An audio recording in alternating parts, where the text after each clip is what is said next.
અટલ બિહારી વાજપેયીને જેટલા ઓળખતા એટલા હાથ ઊંચો કરે. Last question. સરસ. અત્યારે અટલ બિહારી વાજપેયી શું કરે છે જેને ખબર હોય હાથ ઊંચો કરે?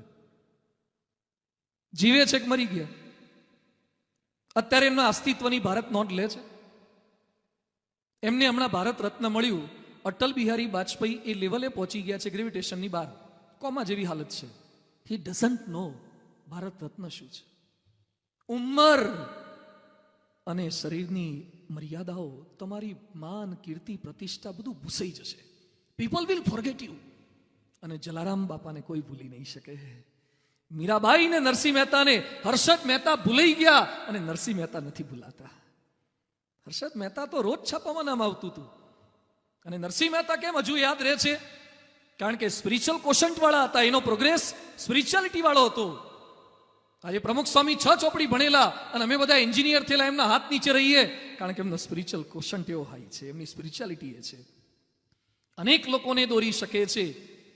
કલામ જેવી વિભૂતિ, જેણે પરમ પૂજ્ય પ્રમુખ સ્વામી મહારાજ પર 300 પાનાનું એક પુસ્તક લખ્યું છે. ભારત વર્ષના ઇતિહાસમાં એક રાષ્ટ્રપતિ એક વ્યક્તિ પર પુસ્તક લખ્યું હોય, એક મુસ્લિમે હિન્દુ ધર્મગુરુ પર પુસ્તક લખ્યું હોય, એક એરોનોટિકલ એન્જિનિયરે 6 ચોપડી ભણેલી વ્યક્તિ પર પુસ્તક લખ્યું હોય, એવું પ્રથમ પુસ્તક છે ટ્રાન્સેન્ડન્સ, પરાત્પર.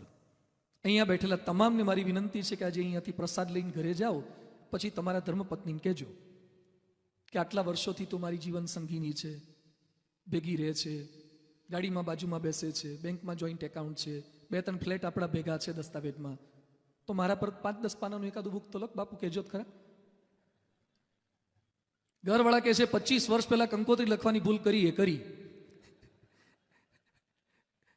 આપણા પર કોઈ 2-5 પાનાનું પુસ્તક ન લખે અને પ્રમુખ સ્વામી મહારાજ પર રાષ્ટ્રપતિ પુસ્તક લખે. નથી લાગતું કે સ્પિરિચ્યુઆલિટી શું છે, અધ્યાત્મ શું છે, પ્રોગ્રેસ શું છે? ન કેવળ સંપ્રદાય, ન કેવળ જ્ઞાતિ, ન કેવળ ધર્મ, આ મૂલ્યો યુનિવર્સલ છે. સૂર્ય સૌ કોઈનો છે, હવા સૌ કોઈની છે, પાણી સૌ કોઈનું છે, એમાં આધ્યાત્મિકતા સૌ કોઈની છે. આજે ખૂબ આનંદ થયો આપ સૌ કોઈની વચ્ચે આ ભેગા થયા. પણ છેલ્લે થોડીક વિનંતી મારે આપ સૌ કોઈને કરવી છે. બિલ ગેટ્સ જેવો માણસ એમ કહે છે, we have raise our kids in a religious way, they have gone to Catholic church. Bill Gates લખે છે કે મારા દીકરાઓને મેં રિલિજિયસ વેથી મોટા કર્યા છે. ફાર્મસી કોલેજનો પ્રોફેસર પોતાની સગી માતાને સ્ટર્લિંગની બાજુમાં ફ્લેટ પરથી નાખી દે, એ પ્રોગ્રેસ લાગે છે? What's the meaning of education? આજે 25-30 વર્ષે આપણને જે ખબર પડતી હતી એ પ્રાઇમરીમાં છોકરાઓ ભૂલો કરતા થઈ ગયા. નથી લાગતું કે કંઈક જુદી ડિરેક્શન તરફ જઈ રહ્યા છીએ? પ્રોગ્રેસ શું છે? આપણા રોડ રસ્તા સારા થઈ જાય. અરે તમે અમેરિકા જોયું છે, તમે લંડન જોયું છે. લંડનમાં મેં સાઉથ ઈસ્ટ લંડનમાં હતા, એક ભાઈના ઘરે મેં પૂછ્યું બાજુમાં કોણ રહે છે?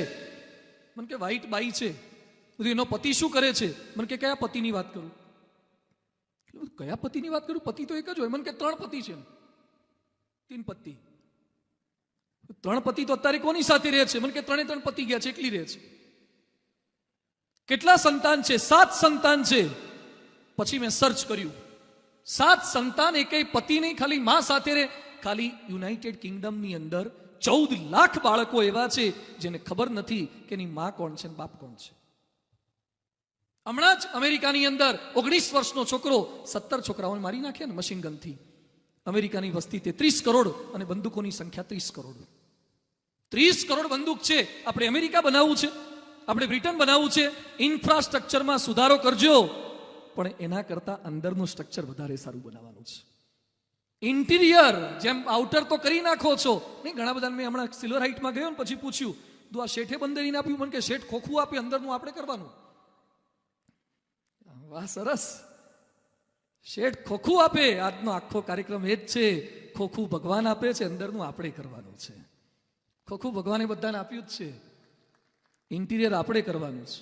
એ ઇન્ટિરિયર આપણે સારી રીતે કરી શકીએ એના માટે આજનો કાર્યક્રમ છે. પરમ પૂજ્ય પ્રમુખ સ્વામી મહારાજ, જેમની 98મી જન્મજયંતિ, આવા સંત 95 વર્ષ સુધી દેશ માટે, વિશ્વ માટે ઘસાતા રહ્યા. સમગ્ર સમાજ માટે સ્કૂલો દ્વારા, કોલેજો દ્વારા એમણે બહુ જ સેવાના કાર્યો કર્યા છે. એમને તો ન તો જન્મ છે, મરણ છે, પણ છતાં આપણી એક ભક્તિ છે.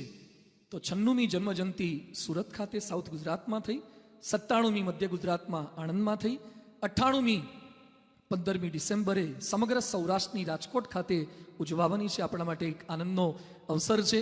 5 ડિસેમ્બરથી 15 ડિસેમ્બર 11 દિવસનો આખો મહોત્સવ છે, જેની અંદર BAPSના 1100 સંતો, 55થી અધિક દેશોના લાખો ભક્તો, દેશ વિદેશના બધા જ અહીંયા પધારશે. ભવ્ય પ્રદર્શન ખંડો, લાઇટ એન્ડ સાઉન્ડ શો વગેરે અનેકવિધ કાર્યક્રમો થશે. પણ એ તો છેલ્લા દિવસનો પ્રોગ્રામ છે. કેવળ એ જ લક્ષ્ય નથી. આખા વર્ષ દરમિયાન બાળકો દ્વારા વ્યસન મુક્તિ અભિયાન થશે, બાલિકાઓ દ્વારા હોસ્પિટલમાં પ્રાર્થના યજ્ઞ થશે, યુવતીઓ દ્વારા અનાથ આશ્રમની મુલાકાત થશે, સ્વચ્છતા અભિયાન થશે. સમગ્ર રાજકોટને આપણે સંસ્કારી, સંપીલું વધારે કરી રીતે બનાવી શકીએ એવા પ્રયાસો અમે સંતો, કાર્યકર્તાઓ સાથે મળીને કરવા માંગીએ છીએ. આપ સૌ કોઈ પણ એવા સ્વસ્થ અને સાથે સાથે પ્રોગ્રેસિવ બિઝનેસમેન બનો. આપના પરિવારમાં સુખ, શાંતિ, સમૃદ્ધિ, વૃદ્ધિ પામે. આપણે બધા જ સાથે મળી એક શ્રેષ્ઠ રાજકોટ, શ્રેષ્ઠ સમાજનું નિર્માણ કરી શકીએ. એવી બળબુદ્ધિ શક્તિ આપણને સૌ કોઈને પ્રાપ્ત થાય.